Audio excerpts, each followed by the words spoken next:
I don't know how many of you read the esteemed Zen publication, the New York Times, but I've quoted it before, and you may have noticed in the Sunday Review this past week. Wow, I just noticed that the drawing is attributed to Kim Ryu. Ryu means dragon in Japanese. Anyway, it's called The Danger of Daydreaming. And it's a very Zen article without ever mentioning the word Zen. I'm going to go through some of it. This is a woman who says that she, when she walks and goes, there's always running a movie in her head. And I guess lots of people have that experience. But then, she said, at one point in her life, the story, quotes, began literally to break up before my eyes and actually terminated itself. What a grace that was. At the same time, an acrid taste began to fill my mouth. And deep within, I felt myself shrinking from I knew not what. So there you go. When the defensive mechanism of the movie stops for whatever reason, I wonder why it did, but anyway, luckily, then she actually got that physical reaction. Something is coming up. The movie kept it down, but now it's coming up, and she knew not what she was dreading, and that it happened a couple more times. And she said that I felt something blanching when a taste filled her mouth again, and again I felt myself blanching before some unnameable anxiety. We know that that's what we have to deal with often enough in our lives. Some have pointed out, like Thomas Keating and Eckhart Tolle, that sometimes simply just the pure light of consciousness focused on some of this stuff can help dissipate it.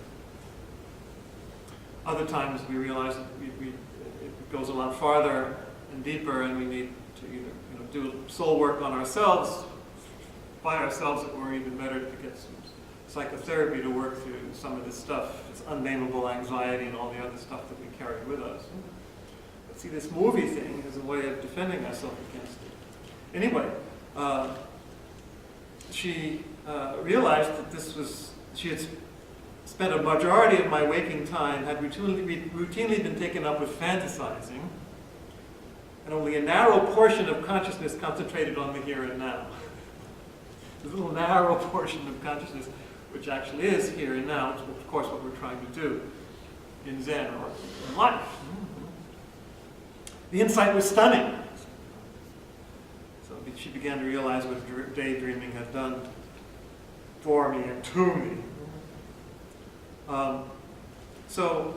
It shrunk her psyche, she'd avoided all sorts of things. And then she mentioned that she turned 60, so it takes a long time sometimes to wake up. But it also shows it's never too late. So overnight, fantasized tomorrow became a thing of the past, and there was only the immensity of the vacated present.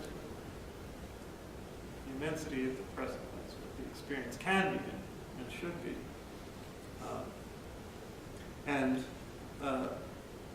Finally, it actually began to resonate with her. She says, seemingly from one day to the next, I became aware, after a street encounter, an actual event she was present to, that the vacancy within was stirring with movement.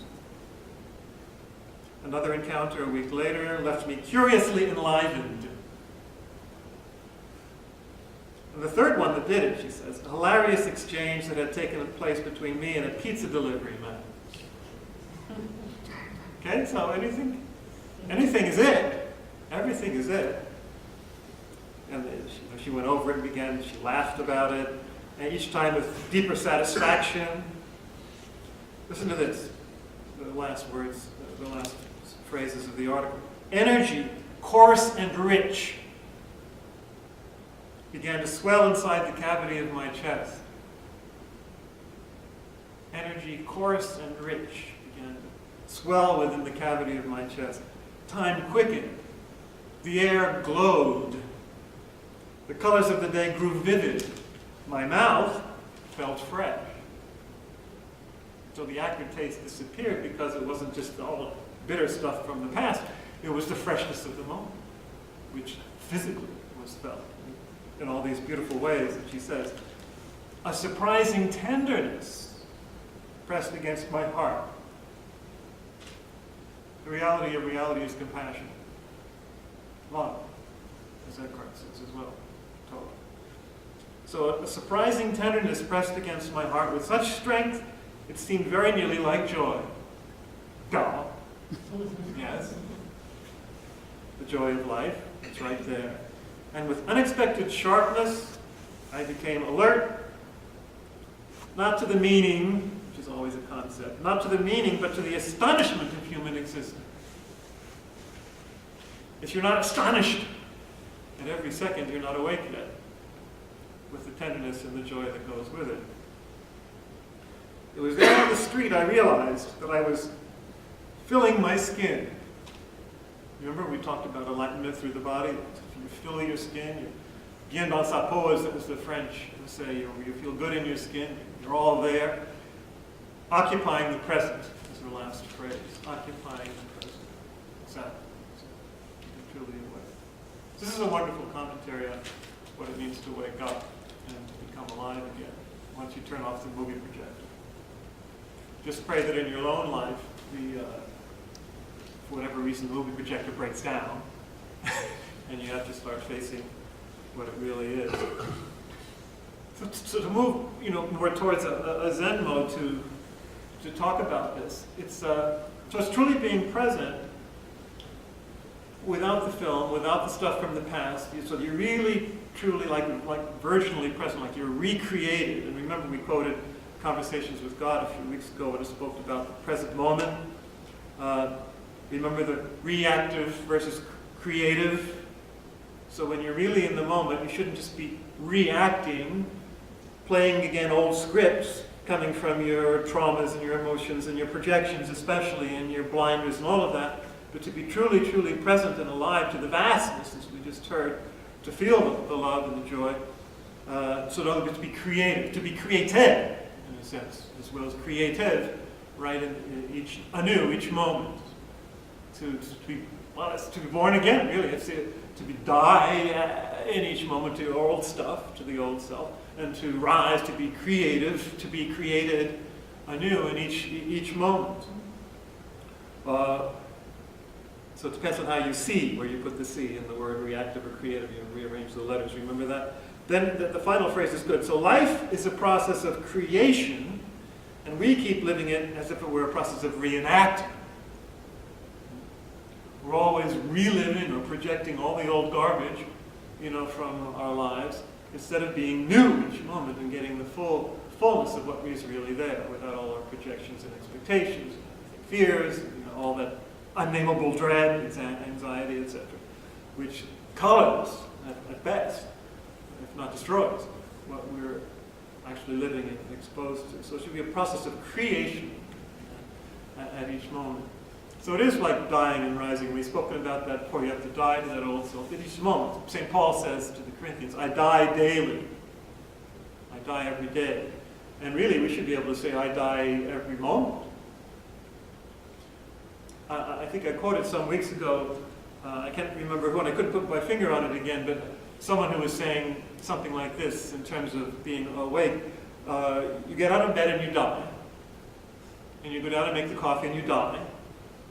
And you get in the car to drive to work and you die. So in other words, every moment you should be dying to whatever's the past, including the past moment, to wake up, be recreated, to the fullness of the moment right now.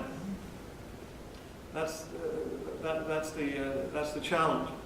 And I found an expression of that too in Mayazumi Roshi's Appreciate Your Life. It's funny, I didn't realize this book existed until I found it in the Namaste bookshop last week. And someone today mentioned it too. So other people know it. I'm embarrassed to say I didn't know this book was out there. But even though it's a collection of teisho, they don't put an S on it, by the way.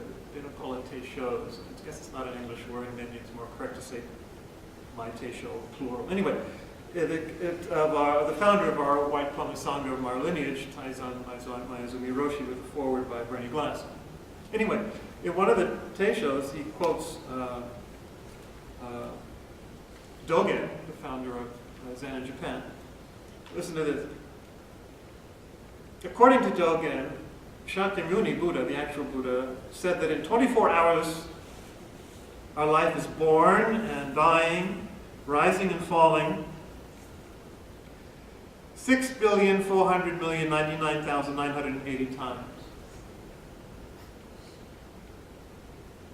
I don't know what the Shakyamuni actually said that. It reminds me of that first koan, the Mu, Joshu's Mu, in the Momkan, where he says, have all 360 bones within you and all 84,000 pores, swallowing an iron ball to wit. So that same kind of fanciful numeration, showing that, the vastness of the, well, in this case, of the dying and rising. So as he says, so in 1 second, you remember I just said we should die every second? No. In 1 second, Mayazumi says, our life is born and dies around 70,000 times. We should be so lucky. Can you imagine what that's like on the subatomic level? I guess is what's kind of happening again. Our conscious mind, he says, cannot even imagine such an occurrence. What kind of life is this? So, what is that actually like in terms of the self? I mean, when you're dying and rising in each moment, or 70,000 times a second, well, there isn't any self, really, is there, to become aware, which is the whole point. There isn't a self. So that in the same teisho, Mayazumi, quotes that very famous phrase from Dogen, which is, to study the Buddha way is to study the self. To study the self is to forget the self. You have no time to reflect on yourself, much less on your movie, because you're being recreated 70,000 times a second and there's no self there. To study the self is to forget the self, and the third part, very important, to forget the self is to be enlightened by the 10,000 dharmas, the 10,000 things. Whereas the Buddha said when he was enlightened, I am the whole creation, all the 10,000 beings are enlightened. So, in other words, you're totally united to everything, whatever you is just reality. Everything. 10,000 things. So a few paragraphs earlier, he expresses, what that means in practice. He says, there are no thoughts because there's no thinker. Instead, we are the thoughts. And there are no bird songs.